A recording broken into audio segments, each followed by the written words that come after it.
What's going on, everybody? Hope you're all doing well. Today, we're going to make something really cool. But first, a little backstory. So, I don't know if any of you guys have ever seen one of these before. This is called a Pick-Me Pop. And my 7-year-old daughter, Lex, loves Pick-Me Pops. And so, she's got a bunch of these things laying around in her playroom, and I was putting some stuff up in there. And I saw these and I said, wow, that looks really cool. That would make like a really neat sort of dome or something. I could probably build something out of that. But it's really huge. And then I saw this little guy. It's a smaller Pick-Me Pop pod.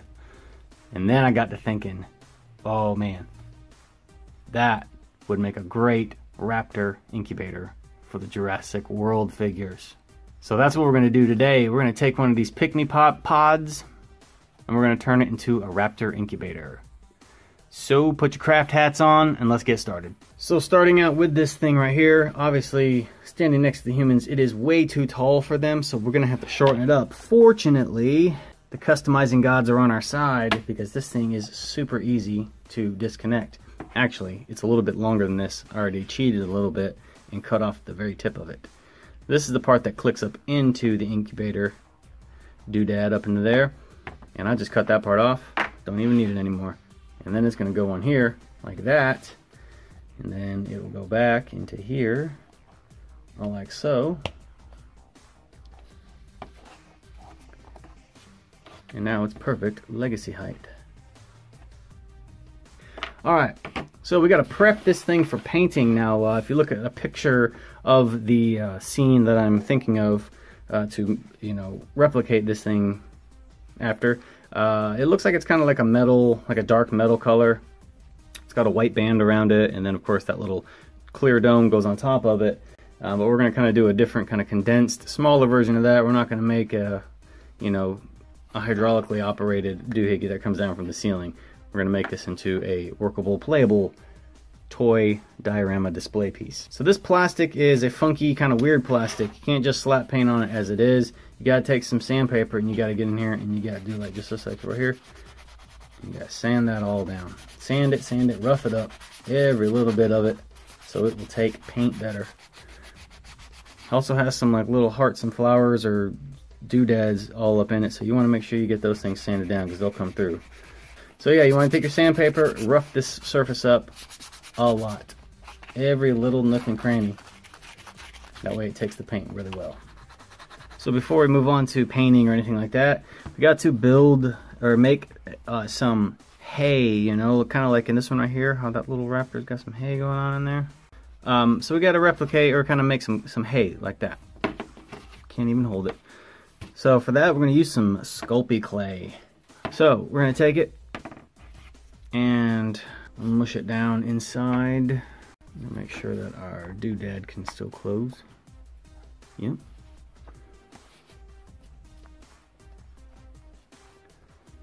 Okay, now gotta figure out a way to get it out without destroying it. Hang on, I have an idea. Okay, this seems right here. Check this out, right? So we got some saran wrap in there. So this will probably be better to help me get it out after I'm done sculpting everything. That way I don't ruin it after I texturize it. So what we're gonna wanna do here is get that clay in there and then we want to texturize it to make it look like hay, right? So I got some tin foil right here.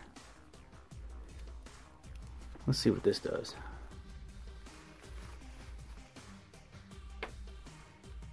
Oops, popping out everywhere. Oh boy. Kind of looks like hay. Kind of. Probably look better once I get some paint on it. It kind of looks like a bowl of oatmeal. Alright, let's see about getting this right here. We got some saran wrap over the top of it. Take a toothpick maybe. Do some sort of like blades of grass or hay shape. I don't know. I'm not a sculptor. We're just going to roll with it and see what happens. Probably look better once I get paint on it.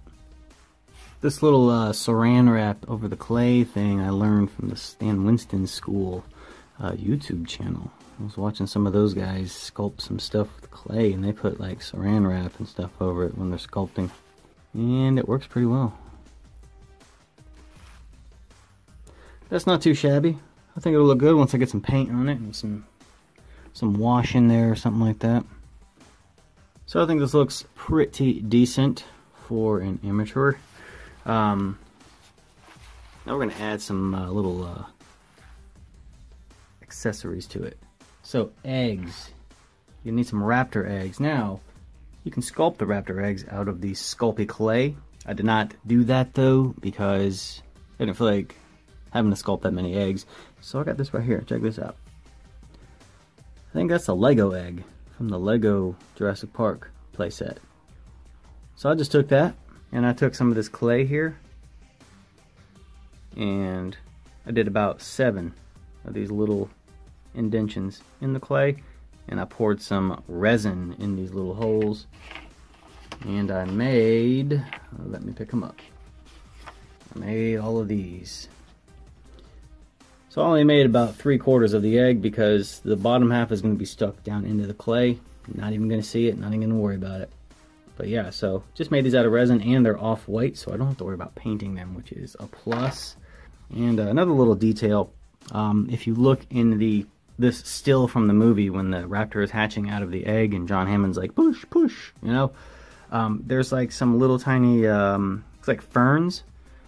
So, remember this guy from the Dilophosaurus display base video?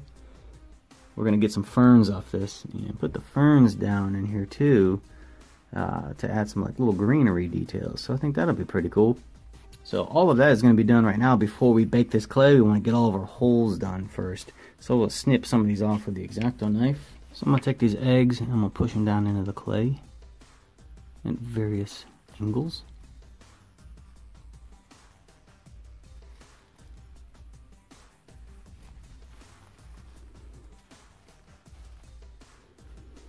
That don't look too bad. And then we'll probably pop a couple of these ferns right here if I can do it. Oh, how about this? How about this? How about this right here? Let's do a toothpick. Yeah, cut it a little bit shorter and they can just stick in like that. We're gonna go bake this clay in the oven 275 degrees for 15 minutes. Let it cool and then paint it. Alright, I'm back, and this thing has been baked and it's hardened.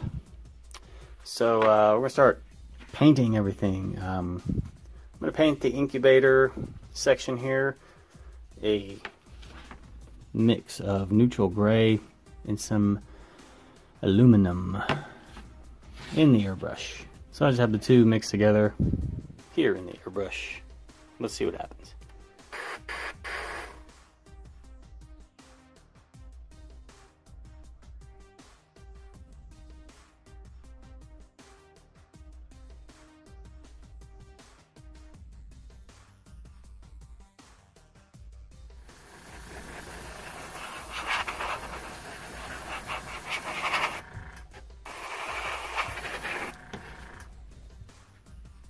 So now the nest, I'm going to paint the nest with some of this yellow ochre. Nice mustard color. Add some ketchup, just kidding, a couple drops of water.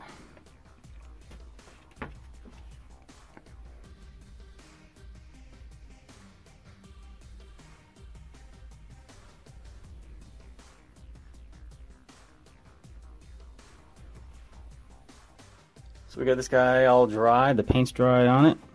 I'm gonna do a little wash. This is a yellow ochre actually, airbrush paint.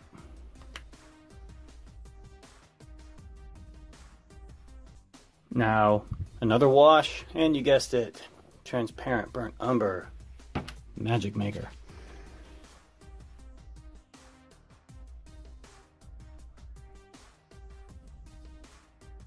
Now we'll let this dry, and then when this is dry, we're going to dry brush highlights back up with an initial yellow ochre. So I added just a very light glaze of transparent tan on these eggs, and I took my airbrush and set the pressure down really low and did some very light kind of bluish magenta purple spots all over the eggs just to kind of make them look like they look in the movie. Just a little extra added detail to the eggs. So now we can take our little top here.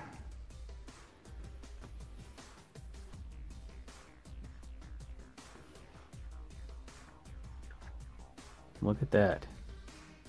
A little tiny incubator. And here we have it, guys. The incubator is all finished and inside the hatchery in the Jurassic Park compound. I hope you all enjoyed this video and found the information provided useful and you're able to use it. Get out there and make yourself some really cool set pieces for your collection or dioramas. Remember, for more Jurassic Park related content, you guys know where to find me. Links will be in the description box below. You guys take care, and I'll see you in the next video.